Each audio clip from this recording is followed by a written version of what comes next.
오늘 우리에게 주신 하나님의 말씀 보도록 하겠습니다. 데살로니가 후서 2장 1절로 12절 말씀입니다.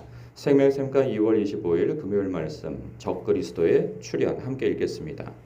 형제들아, 우리가 너희에게 구하는 것은 우리 주 예수 그리스도의 강림하심과 우리가 그 앞에 모임에 관하여 영으로나 또는 말로나 또는 우리에게 받았다 하는 편지로나 주의 날이 이르렀다고 해서 쉽게 마음이 흔들리거나 두려워하거나 하지 말아야 한다는 것이라. 누가 어떻게 하여도 너희가 미혹되지 말라. 먼저 배교하는 일이 있고 저 불법의 사람 곧 멸망의 아들이 나타나기 전에는 그날이 이르지 아니하리니 그는 대적하는 자라. 신이라고 불리는 모든 것과 숭배함을 받는 것에 대항하여 그 위에 자기를 높이고 하나님의 성전에 앉아 자기를 하나님이라고 내세우느니라. 불법의 비밀이 내가 너희와 함께 있을 때에 이 일을 너희에게 말한 것을 기억하지 못하느냐. 너희는 지금 그로 하여금 그의 때에 나타나게 하려 하여 막는 것이 있는 것을 아나니 불법의 비밀이 이미 활동하였으나 지금은 그것을 막는 자가 있어 그 중에서 옮겨질 때까지 하리라. 그때 불법한 자가 나타나리니 주 예수께서 그 입의 기운으로 그를 죽이시고 강림하여 나타나심으로 패하시리라. 악한 자의 나타남은 사탄의 활동을 따라 모든 능력과 표적과 거짓 기적과 불의의 모든 속임으로 멸망하는 자들에게 있으리니 이는 그들이 진리의 사랑을 받지 아니하여 구원함을 받지 못함이라. 이러므로 하나님이 미혹의 역사를 그들에게 보내사 거짓 것을 믿게 하심은 진리를 믿지 않고 불의를 좋아하는 모든 자들로 하여금 심판을 받게 하려 하심이라. 아멘. 데살로니가 전서가 쓰여질 때에 교회에 문제가 있었는데 그 주요 문제는 무엇이냐면 예수님께서 재림하시기 전에 성도가 죽으면 그 죽은 성도는 어떻게 되느냐 하는 거였죠. 박해로 인하여서 죽은 것인지 아니면 어떤 자연사로 인하여서 죽은 것인지는 정확하게는 알 수 없지만 재림을 기다리고 있는 데살로니가 교회 성도들 가운데 죽는 사람들이 생겨난 것이죠. 그랬을 때 사람들은 그때만 해도 예수님께서 곧 오시기 때문에 자기들이 살아있을 때 오신다라고 그렇게 기대하고 그렇게 생각하고 있었죠. 그런데 그러면 먼저 죽은 사람들은 어떻게 되는 것입니까? 그러다가 나도 죽을 수도 있는데 그러면 우리가 부활하지 못하는 것입니까? 이제 이런 의문과 두려움이 있는 것을 해결해 주었죠. 그래서 살아있다고 해서 죽은 사람보다 먼저 된 것은 아니다. 예수님 믿다가 먼저 죽는 사람이 생긴다면 예수님이 강림하실 때 그 사람 먼저 부활하게 되어진다. 그리고 예수 믿는 우리들이 또 부활하게 되어진다. 그러니 먼저 죽게 되어진다고 하여서 두려워하지 말라는 거죠. 예수님 잘 믿고 깨어있고 생활하라 그 말씀을 합니다. 그래서 예수님은 도적같이 오신다. 그때는 모른다 라고 이야기를 합니다. 그런데 그렇게 하면 해결되어질 거라고 생각하고 서신을 보내는데 디모데가 가서 서신을 보내고 어느 기간 동안에 있다가 이제 돌아와서 보고를 했는데 그렇게 문제가 쉽게 해결되어지지 않는 것을 이제 확인하게 되어진 거죠. 그래서 그 문제는 이제 오늘 2장에서 언급이 되어져요. 어떤 문제인가 보면 형제들아, 우리가 너희에게 구하는 것은 우리 주 예수 그리스도의 강림하심과 우리가 그 앞에 모임에 관하여 예수님이 재림하실 때 우리가 그 앞에 부활하여서 서게 되어지는 것에 대하여서 너희들에게 할 말이 있다. 왜냐하면 그들이 어떤 문제에 직면하고 있냐면 2절과 같은 문제가 있는 거죠. 영으로나 즉 환상으로나 또는 말로나 또는 우리에게서 받았다 하는 편지로나 주의 날이 이르렀다고 해서 쉽게 마음이 흔들리거나 두려워하거나 하지 말라 하는 것이죠.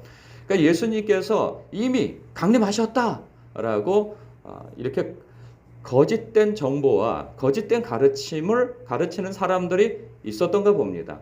그러면 성도들로서는 두려움이 오는 것이죠. 아니 이미 예수님께서 강림하셨다고 한다면 우리가 고난 가운데 주님이 오실 때 우리가 부활되어져서 주님 앞에 우리가 영광과 존귀와 칭찬을 받을 것을 기대하면서 지금 이 고난을, 이 박해 가운데서 고난을 참고 있는데, 아니 이미 오셨다고 한다면 우리는 어떻게 되는 거야? 이런 두려움이 있는 거죠. 그러니까 우리는 버림받은 거야? 라고 하는 그 혼란 속에서 이제 살아가고 있는 거죠. 근데 결코 그렇지 않다는 거죠. 예수님께서 은밀하게 오시는 것은 맞지만 오셨을 때는 모두가 알게 오신다는 거죠. 그러니까 예수님도 그런 말씀하셨죠. 내가 오기 직전에 어떤 현상이 일어나는가? 사람들이, 예수님도 당신 도적같이 오실 것에 대해서 말씀하셨어요. 그런데 그 어느 때 오실지 모르는 가운데 미혹하는 자들이 생겨난다는 거예요. 그래서 내가 예수다 라고 자처하는 사람들이 생기는데 따라가지 말라는 거죠. 그거 찾지 말라는 거죠. 도적같이 오실 때에는 언제 오실지 모르지만 오신 때에는 모든 세상 어떤 구석에 있는 이 전 세계에서 어디에 있더라도 예수님이 오시는 것을 모르는 사람은 없다는 거예요. 다 알게끔 오신다는 거죠.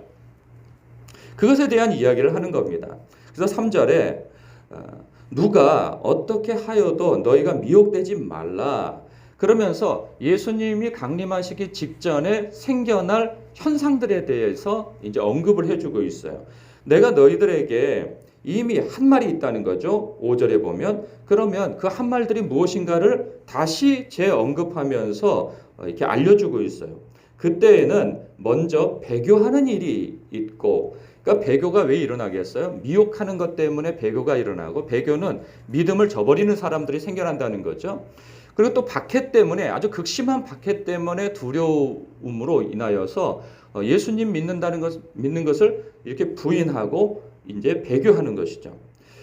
그러한 일이 있고, 저 불법의 사람 곧 멸망의 아들이 나타나기 전에 그날이 이르지 아니하리라. 이 불법의 사람, 멸망의 아들은 바로 4절에서 설명되어지고 있죠. 그가 어떤 존재인지 바로 적그리스도라는 거예요.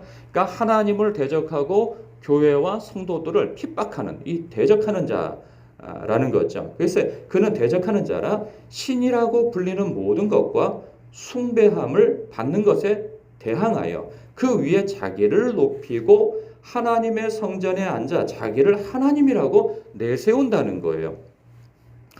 그런데 이러한 일들은 있었죠? 있었어요. 그러니까 우리가 다니엘서를 보면 11장 부분에 그 북방 왕이라고 하는 자, 그러니까 안티오코스 4세라고 하는 자가 이미 역사적으로 그런 행태를 하였습니다. 그래서 그는 예루살렘을 침범해 들어가서 그곳을 이렇게 제사를 맡고, 그리고 자신이 오히려 신이라고 자처하면서 행세했던 자였던 거죠. 무력으로. 그때 배교하는 일도 일어났고, 그건 역사적으로 일어났지만 장차 일어날 일들에 대한 예표로서, 적그리스도의 예표로서 보여준 바 있는 거죠. 뭐 그 사람뿐만 아니라 비근한 예로 우리나라에서도 있었죠. 그러니까 우리나라라고 표현하기 뭐하지만 북한에서 있지 않습니까? 북한의 하나님이 누굽니까? 김일성 수령동지죠. 그러니까 김일성, 어버이 수령동지, 아바이 수령동지인가 어버이 수령동지인가. 그러니까 주체 사상으로 하여서 하나님을 김일성으로 바꿔서 그가 하나님인 것처럼 이제 믿게 하는 차가 그런 사람이 있지 않습니까? 그런데 마지막 때에는 진짜 이 적그리스도는 그렇게 나라에서 자기가 하나님이라 자처하는 그러한 것으로 일어나지 않는다는 거죠. 그 정도로 일어나지 않고 전 세계에 걸쳐서 전 세계를 경제적으로, 군사적으로, 정치적으로, 사회적으로 장악을 하고 미혹을 하는 일이 있고, 그리고 박해를 하는 일이 있어서 그 가운데 그 존재가 어떤 존재인지는 사실 아무도 몰라요.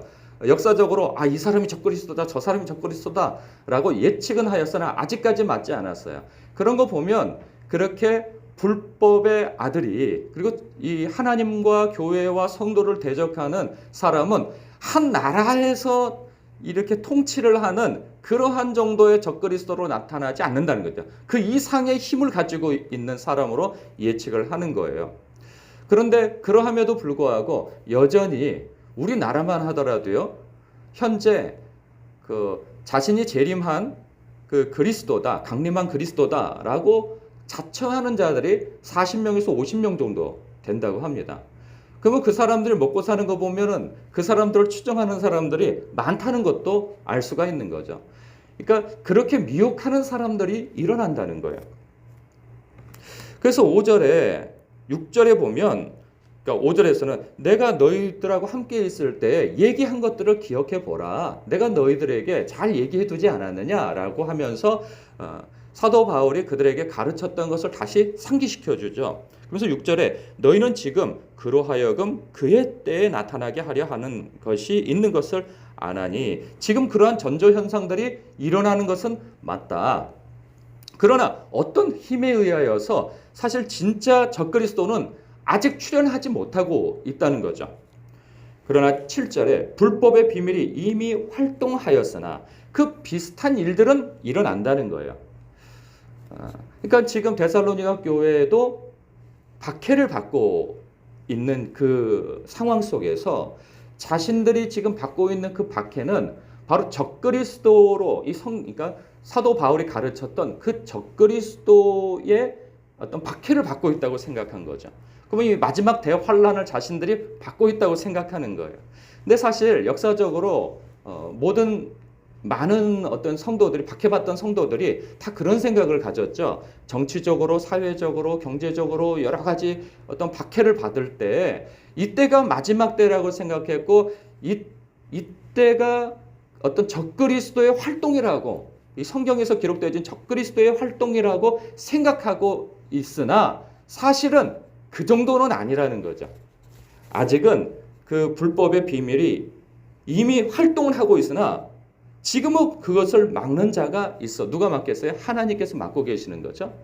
하나님께서 막고 계시는데, 그러나 그 중에서 옮겨질 때까지 하리라. 이제 결국은 나타난다는 거예요. 아주 무서운 대박해가 일어난다는 거죠. 8절, 그때 불법한 자가 나타나리니. 근데 두려워하지 말라는 거예요. 왜?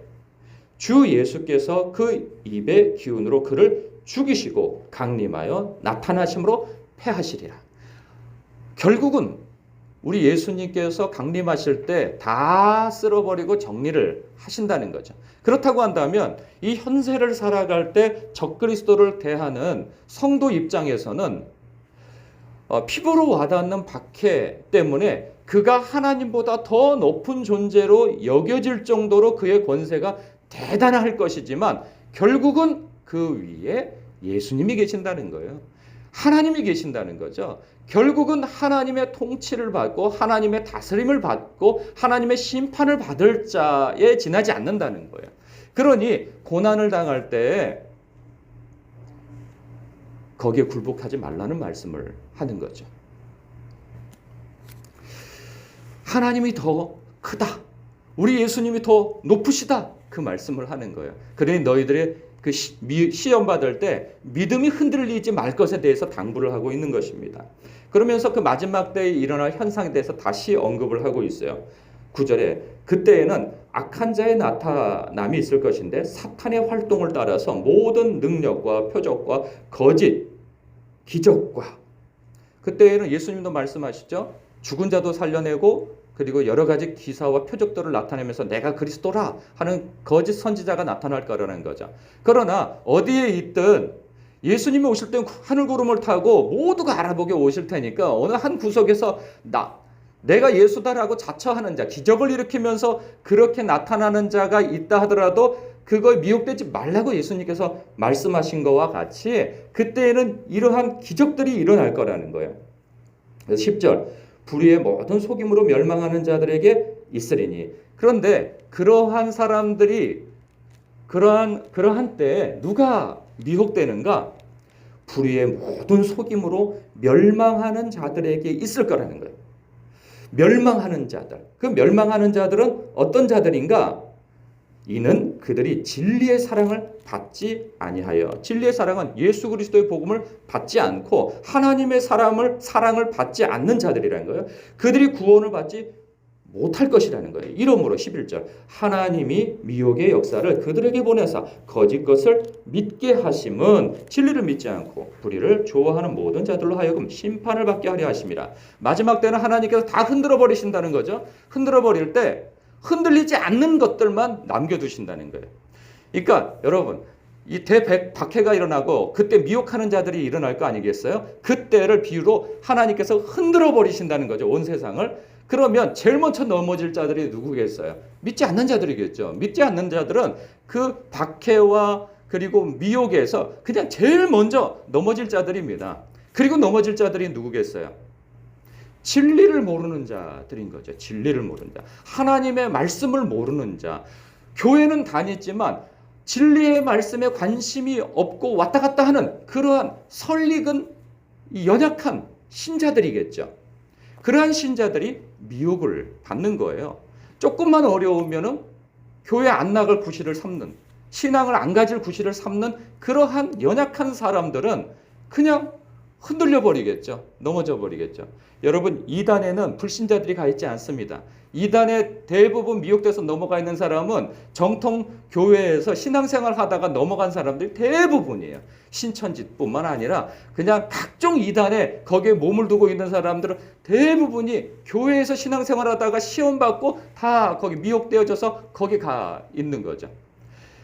그 사람들은 너무나도 말도 안 되는 교리를 가지고 이것이 성경입네 하고 이야기하는 것을 너무 쉽게 넘어가요. 너무 쉽게. 이 마지막 때가 가까울수록 미혹의 역사가 큰데 우리에게 주는 경고가 무엇이겠습니까? 오늘 말씀에서 두 가지입니다.